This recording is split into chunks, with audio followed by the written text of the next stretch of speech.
Imagine a split screen. On one side, the future King of England unguarded, ugly laughing with street podcasters entirely oblivious to the cameras capturing his joy. On the other side, an empty, meticulously staged Montecito kitchen where a former duchess silently films herself spreading clotted, cream and watery fruit spread onto a scone for an Instagram reel.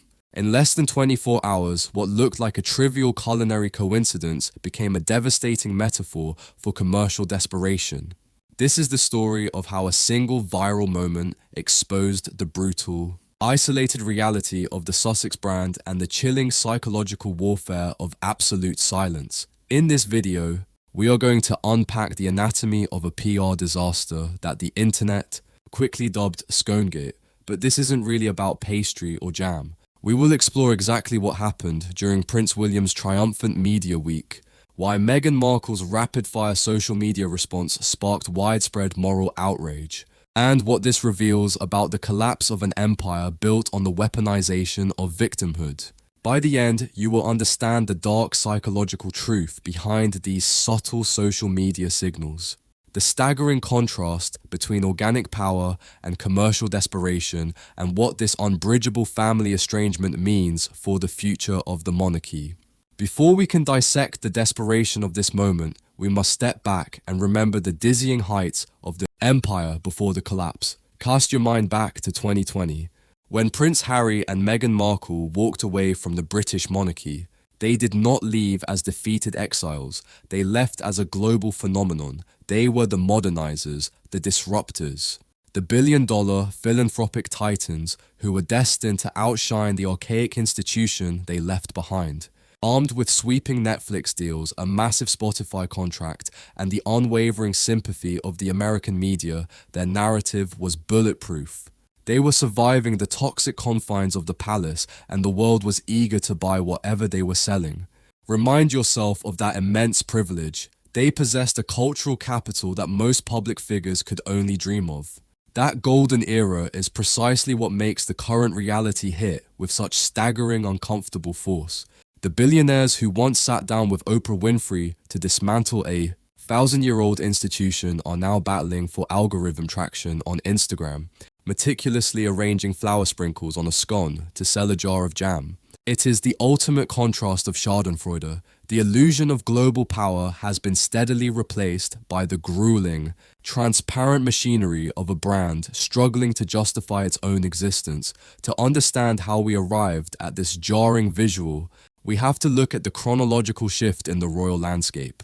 Throughout the early months of 2024, the public mood underwent a seismic transformation. The royal family was thrust into a period of unimaginable darkness, navigating the dual cancer diagnoses of King Charles and Catherine, Princess of Wales. During this time, Prince William was the picture of a man carrying the weight of the world.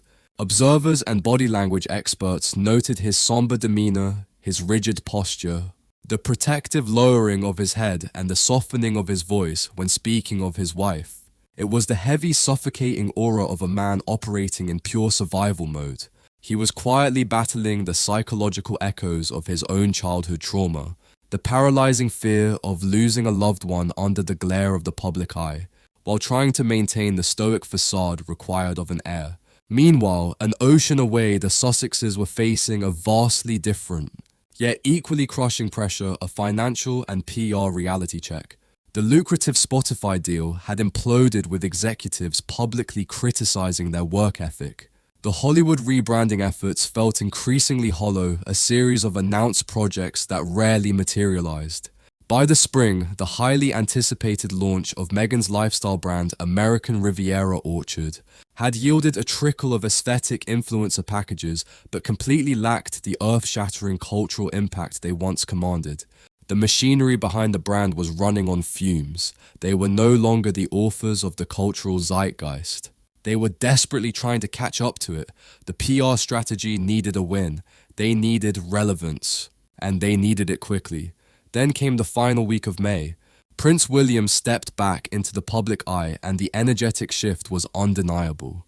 He embarked on a series of engagements that felt less like rigid royal duties and more like a man exhaling after a long, brutal year. His movements were larger, more fluid. His laughter was loud and entirely unguarded.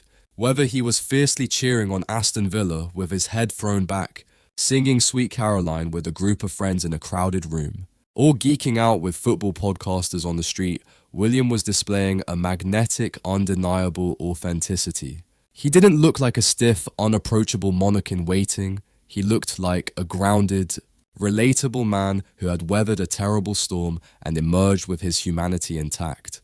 The peak of this media resurgence happened during an appearance on the UK radio show Hot Breakfast. The hosts, aiming for a light-hearted viral moment, presented William with a plate of scones, clotted cream and jam, asking him to weigh in on the great British culinary debate, the Devonian way of cream first, or the Cornish way of jam first. What happened next was a masterclass in soft diplomacy and emotional intelligence.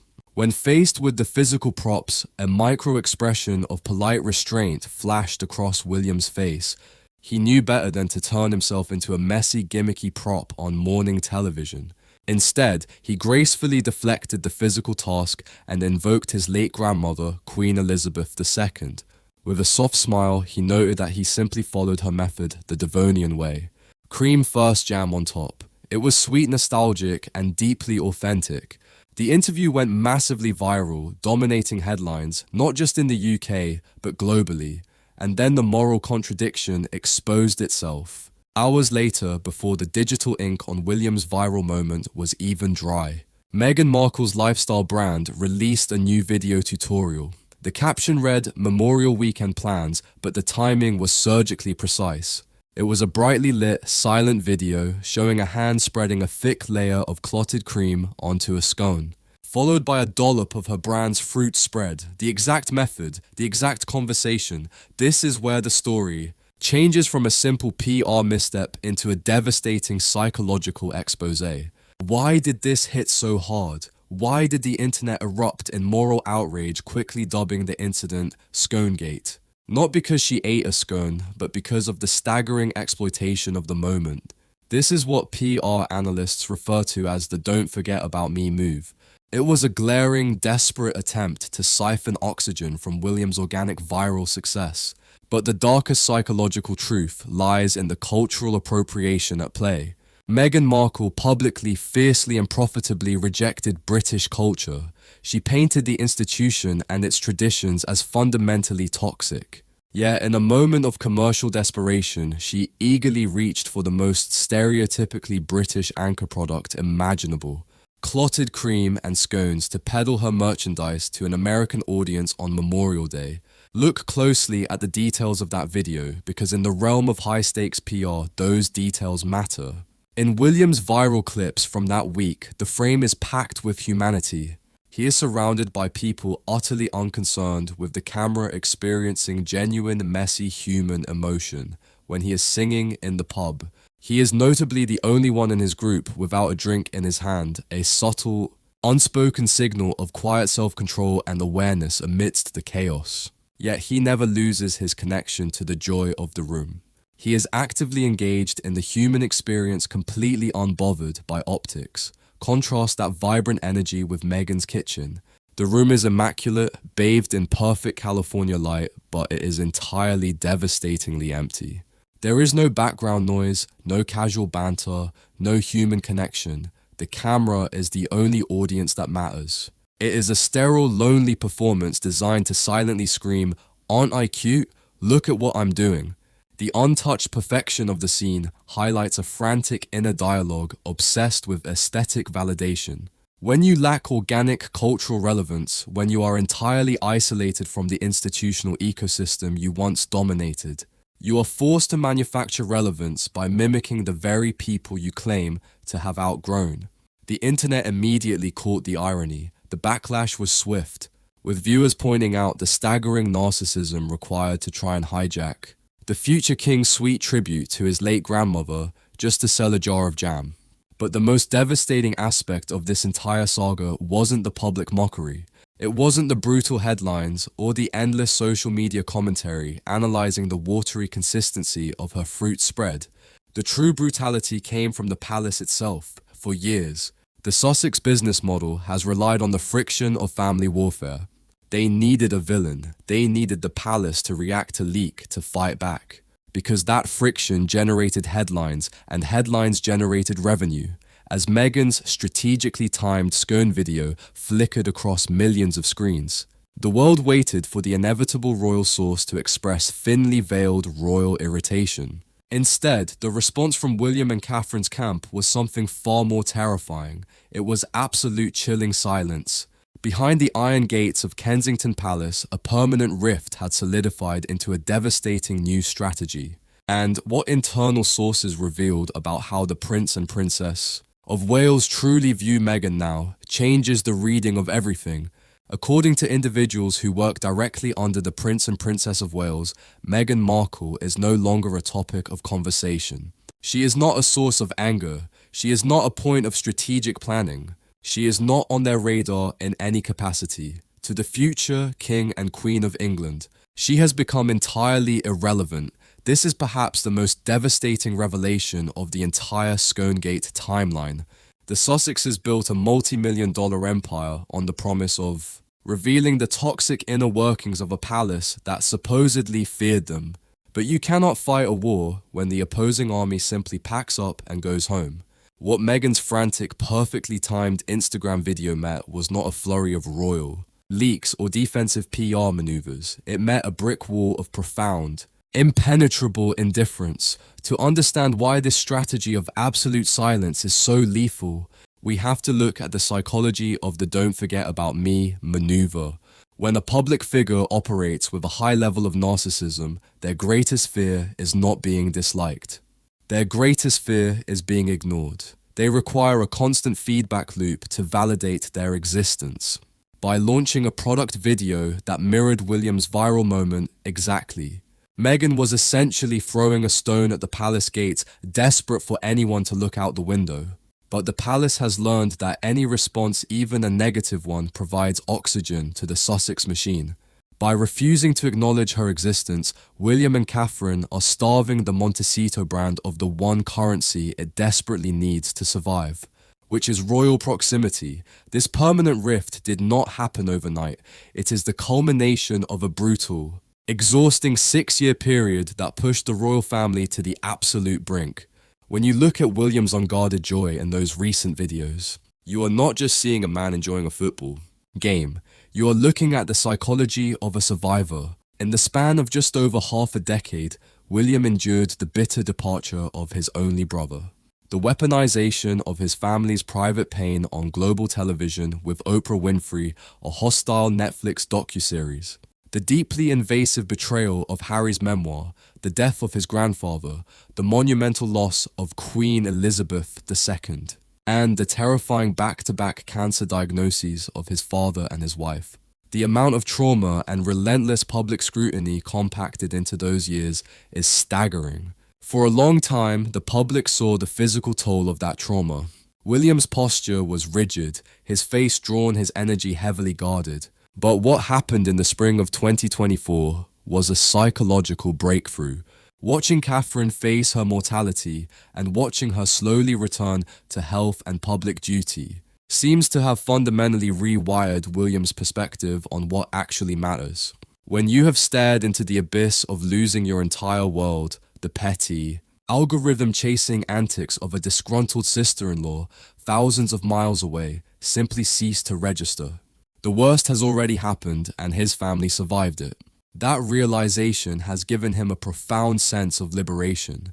This liberation is precisely why we are suddenly seeing the real Prince William. It explains the visceral, ugly laughing reactions at the Aston Villa game. It explains why he feels perfectly comfortable standing in a room full of men, singing Sweet Caroline at the top of his lungs, completely unbothered by the cell phone cameras recording him.